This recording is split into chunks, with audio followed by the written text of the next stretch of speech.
Yeah,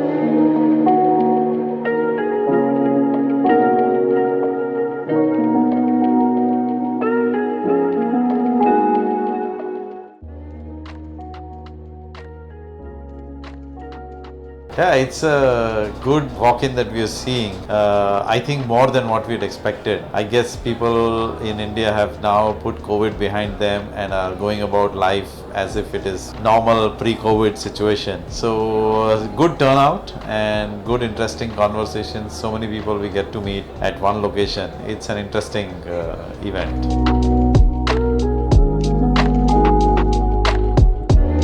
Currently, we have 2 gigawatts of mono-PERC modules, which are in the bin range, watt peak range of 530 to 540, 45 watt peak. But we are also setting up a new facility of 2 gigawatts manufacturing facility, which will be bringing in the N-type TOPCon facility, and which will allow us to give the same footprint, higher efficiency modules of up to 570 watt peak.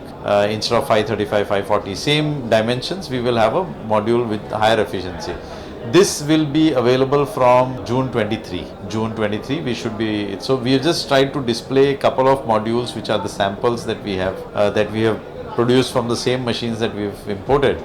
So they have been produced with the same machine. We just put a few samples for the show so that we can share with all our audiences about the new products that are likely to come from the Adani stable.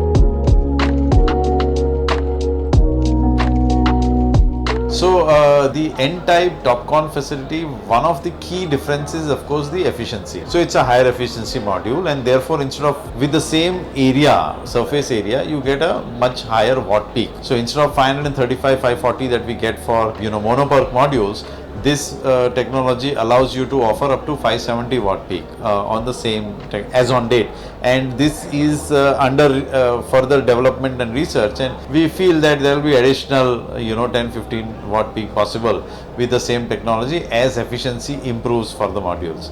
This is one of the key differences between the existing mono-PERC technology that we have and the new technology that we are bringing in. Additionally, it is the modules have a better temperature coefficient, they have a better bifaciality.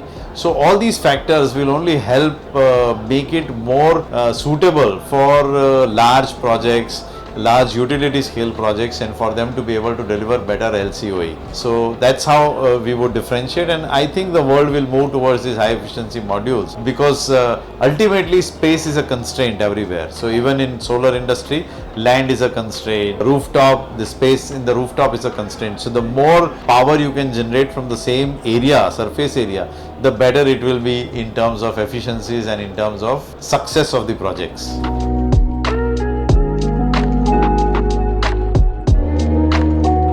Yeah, no, it's a very good point. Some of our channel partners are also a little worried about this fact that one, the size has increased and progressively. So from 100 watt panels which are really small to 330 that we were selling till last 3 months back, and now to 535, 40 watt peak, the size of the module has progressively increased, which creates its own challenge. Besides the weight, there is also the dimensional challenge, because earlier one person could hold one module. Today even two people are not able to easily manage or work with one module. So considering those factors, it's a challenge, but I think the industry will adapt itself to these challenges. On the module in manufacturing side, there are some steps that are being taken to ensure that we are able to keep this weight in control. So there is R&D going on to give the incremental differences and innovations, let's say in the frame structure, so that you create a different design that reduces the weight of the frame. You look at thinner glass so that you reduce the weight, or you look at let's say the aluminum frame primarily is where you can really control the weight. So that is, research is happening on those, with coming out with new designs which can reduce the weight of the module to some extent.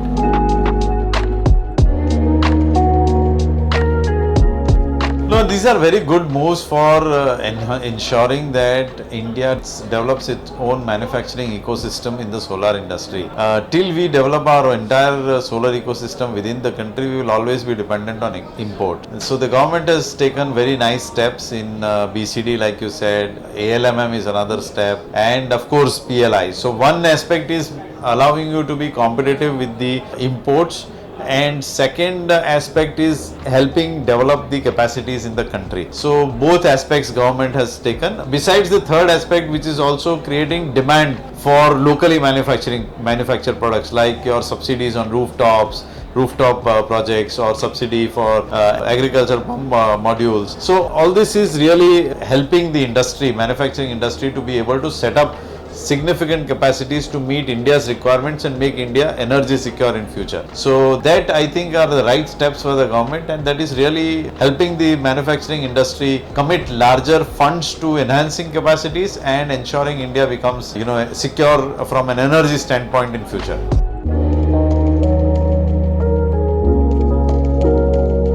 I think it's a good point, and a reference to this can be taken from our Prime Minister's initiative some time back when he announced One World, One Grid. Right, the whole thought is that the sun is rising or is helping generate power at some point.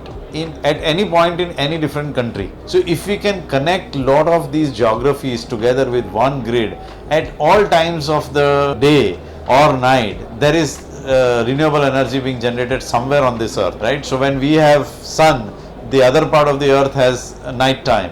When they have sun, we have night time. So when we have sun, we can generate renewable energy for the part of the earth where there is no sun, and when they have sun, they will generate for the. So if we have one grid and it's all connected, this is the vision our Prime Minister has also shared with the world.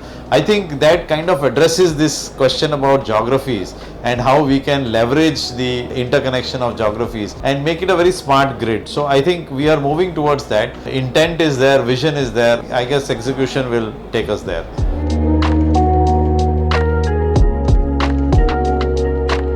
Yes, obviously. So, if we are able to constantly have a grid which is being fed with green energy at every point in time, then that brings a lot more stability to the grid. So there will be spikes. See, obviously at different times of the day there are spikes on the grid, and that can cause instability or destabilize the grid. But if you have power being generated and pumped into the grid at all points in time, and thereby address the spikes or reduce the spikes to some extent, you will have more stability of the grid also.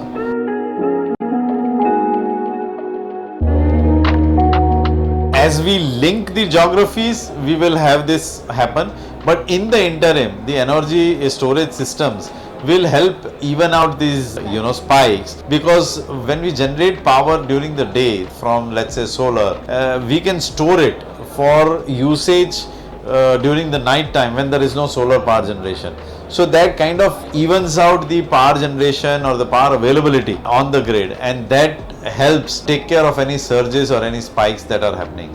We have been evaluating the energy storage space, and we will take appropriate steps to participate in this whole possibility for the country. But definitely we are evaluating storage as a business model, and we will be participating in this part of the renewable energy space also. So that's the vision that we have. We want to create a fully integrated manufacturing ecosystem for solar within India. And so we are looking at expanding our capacities on cell and module from the current level of 4 gigawatts to 10 gigawatts by June 25. But not limiting ourselves to the cell and module. We are going deep into the value chain, and we are also setting up similar 10 gigawatt facility for wafer ingots and wafers, and we are also saying 10 gigawatts of polysilicon facility. So we will have a fully integrated, vertically integrated 10 gigawatt facility from polysilicon to module. Additionally, we in the same geography, we are setting up ancillary units for manufacturing aluminum frames, glass, backsheet, even trackers. So that will give the whole supply chain control for our ecosystem, and we will be able to at least ensure availability of supplies just in time and at all times. Currently we've witnessed, everybody in this industry has witnessed a lot of disruptions in the last 2 years, something related to COVID, something related to some other shipping challenges, etc., where supplies have been disrupted. Managing this whole ecosystem, creating this whole ecosystem will ensure that we have more control on the entire supply chain.